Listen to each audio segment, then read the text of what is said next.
One of the most highly customized, easily recognizable and renowned superyachts ever built, Sea Owl is sophisticated and fascinating, playful and grand, designed for a highly experienced yacht owner who knew what he wanted, and by one of the world's greatest shipyards, Feadship. In this video we'll be showing you features that have never been seen before, from the intricately carved staircase that passes through her decks to the playful treasure chests in her children's cabins, marine mollusks and fossils in furniture, artwork in abundance, and technical areas that will make engineers drool.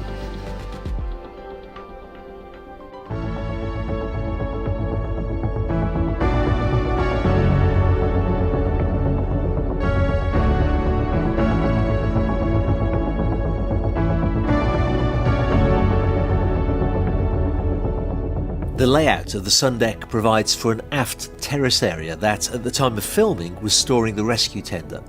You can see the crane neatly integrated into the superstructure for launching and retrieving.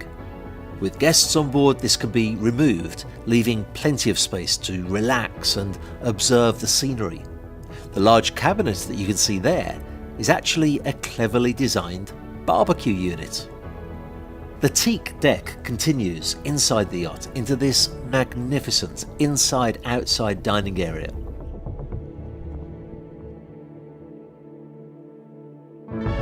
The sun's rays can flood in through the large sunlight, and the side windows slide open too, allowing the fresh air in.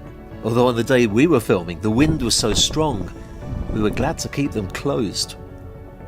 A credenza has been crafted to contain everything necessary for fine dining, and a foot-controlled hidden service door makes access for the crew both simple and efficient.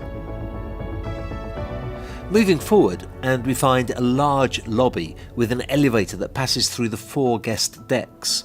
In general, the crew spaces seem to be positioned on the port side of the yacht, and we'll look at them later.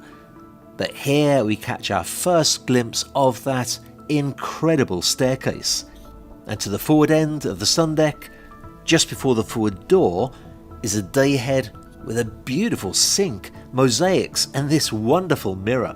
And then through the door to a magnificent sunbathing area that can be covered or uncovered, featuring this deep and inviting hot tub.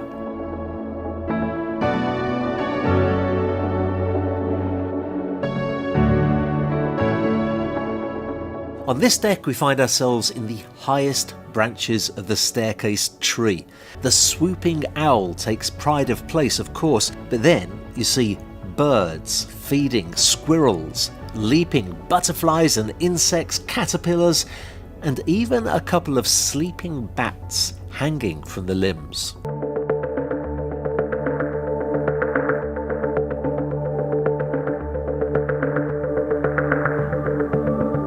The aft deck accommodates what I would call a more sophisticated dining area than the less formal one above. Circular sun pads enveloped by what appear to be fossil-topped tables, and a magnificent circular dining table with maritime marquetry positioned under a magnificent ceiling feature. Mosaic-clad cabinets either side contain everything you need for refreshments to be speedily served. I can just imagine what a wonderful place this must be at night when lit up. A central chess set invites guests to put their intellect and strategy to the test. A roulette wheel for the more adventurous. Possibly the most beautiful desk I have ever seen is here if you need to stay connected with your office.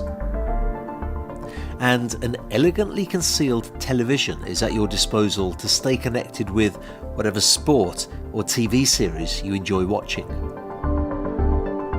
Moving forward, we pass the elevator once again and a lobby area. The shelves in the lobby are very beautiful, but they also hide a rather useful feature, an exquisitely appointed dayhead. From here we move on to a central corridor with a small and functional office area to starboard. And just look at this to port. Not only is there a very beautiful gymnasium, but also a marvellous massage room. This is something that every super yacht should be equipped with, surely. The gym has a dedicated bathroom and shower, and both the office and the gym benefit from side doors leading out onto a fold-down terrace. This is the kind of thing that really does make you dream of owning a yacht. Starting the day with a workout, a shower and a massage, and then taking the views with a fruit smoothie on the terrace.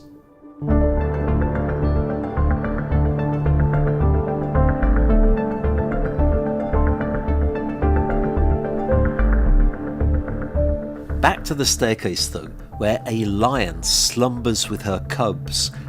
Bees swarm around a waking bat, a ladybird slowly crawls towards an unlocking owl, squirrels frolic in the branches.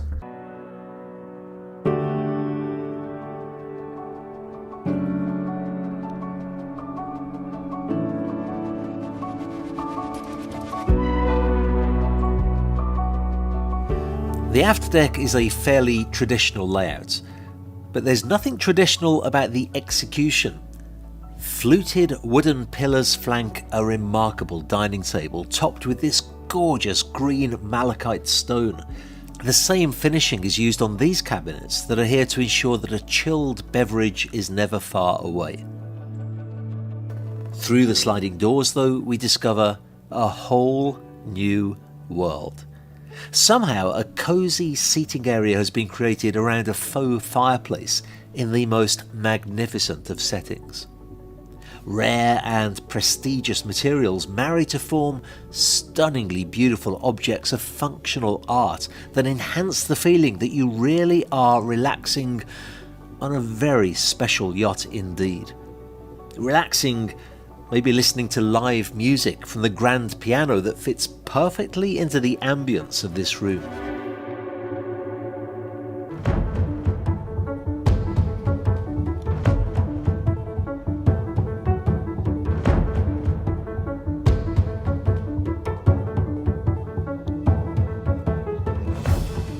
Forward of the main salon is a spacious lobby area where once again the elevator is located, and once again the crew spaces appear to be located to port. Walking past that epic staircase though, we find an elegant dayhead, and then we enter the owner's suite. Having said that the desk on the bridge deck was possibly the most beautiful I have seen, I would have to say that actually this one must be. Certainly the view from the desk is a perfect setting for conducting business in. Surrounded by sumptuous high-gloss cabinetry and under the well-lit Mappo Mundo incorporated into the ceiling. And if you need to use the bathroom while you are here, a concealed dayhead is easily accessible. From here, there is easy access to the owner's stateroom itself, and this is one of those moments when the best way I can let you appreciate its beauty is by saying nothing and letting the pictures do the talking for me.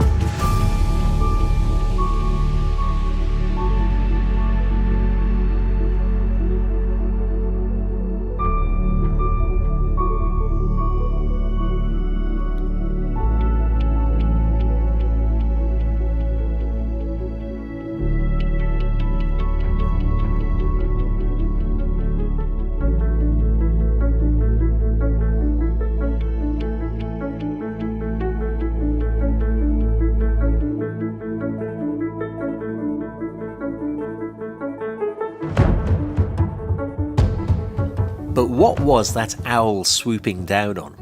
Back to the staircase tree to find out, and here there is an abundance of life. In fact, the crew and others who've seen the yacht often call this the Tree of Life. Suitably enough, the main deck represents the ground floor of the tree, and I can't help suspecting that it's this little fellow here that the owl has his eyes upon.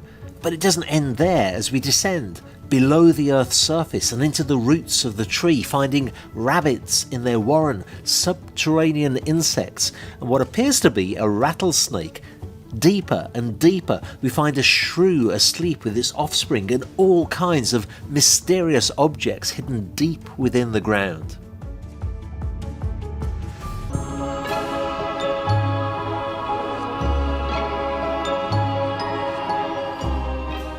As we follow the tree's roots along the wooden floor heading aft, we find a double stateroom to port with an Alice in Wonderland theme. A faux bookshelf conceals a television. A beauty cabinet flanks the bed. And a bathroom with marble the colour of the sea itself invites you to soak in a tub, enjoying the ocean views. Books are very much a theme of this deck, with the two aft cabins hidden behind beautifully crafted apparent bookshelves. To starboard is a fresh and bright double stateroom with a playing card theme and all of the great features of the other cabin. Further forward, and again to port, we have two pirate-themed children's cabins, although I have to say I would be more than happy to sleep in either one of these myself. Needless to say, both of these cabins have their own ensuite bathrooms. The circular lobby area further forward appears to be a bright and cheerful birdcage, and another double stateroom is to starboard of this. As with other staterooms, the ensuite offers both a tub and a shower, rare on yachts even of this size. And finally, further forward still, is a single cabin embedded behind a castle-like door and deep within the roots of the tree. When the yacht is chartered, this is a perfect spot to use as a staff cabin.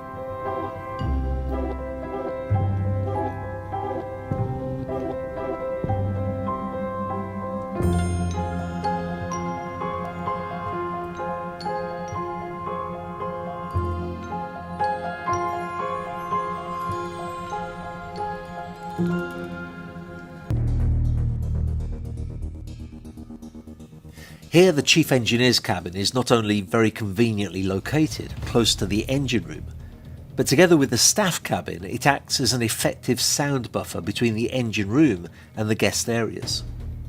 The engineer has a control room from which he can survey the engine room and the yacht's parameters. I have to say that the engine room is an absolute tribute to him and to the rest of the crew. The expression "you could eat off the floor" comes to mind. Usually when you enter an engine room, you expect to immediately see the engines. On this vessel though, you're faced with the large stainless steel exhausts, whilst the engines themselves are positioned lower down in the tank deck. These are two MTU 4000 series units with a combined horsepower of just over 4,000. For the record, they can power Sea Owl up to a top speed of 16 knots. The chief engineer tells me that a comfortable cruising speed of 12 knots will give you a 5,000 nautical mile range. A little slower still, and of course the range can be even greater. Usually you will find the generators on a yacht in their own soundproofed boxes, but on Sea Owl there is an entire soundproofed generator room with 3 units of 308 kilowatts each. Each one of these can cope with the entire hotel load, and they will automatically synchronize in the event that more power is needed. For example, if the captain needs to use the electric bow thruster.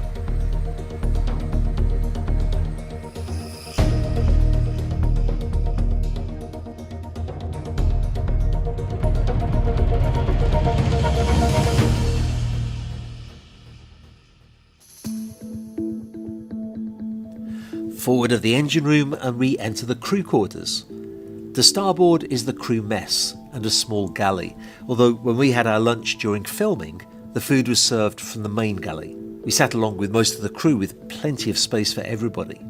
Exit the crew mess and there is a central corridor with most of the crew cabins off. There are 4 cabins down here for 8 crew.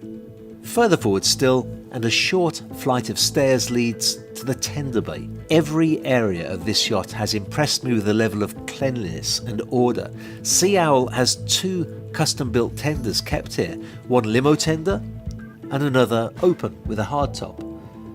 Both can be launched through side shell doors in the hull. Back down the corridor and up another flight of steps and we find the galley, the source of the amazing lunch that we enjoyed earlier. This is incredibly well equipped with 6 induction hobs, a built-in flat top, 2 Gaggenau convection ovens, a steam oven, Paco jets for making ice cream, a central island, a heating pass to keep food warm during service, to mention just a few of the features. It's easily big enough for 2 people to work here without getting under each other's feet. And when I spoke to the chef, it was clear that he loves his job. A door leads through from the galley to a butler's pantry that's ideal for preparing for service. And from there, more steps lead up to the bridge deck, where there is another butler's pantry, and of course where the bridge is located. This is a very functional area with plenty of spots for guests or crew to sit down and chat with the captain, and also plenty of clever little work surfaces that I found very useful indeed when taking notes for the video. To port is a radio room, and moving aft and to starboard is the captain's cabin.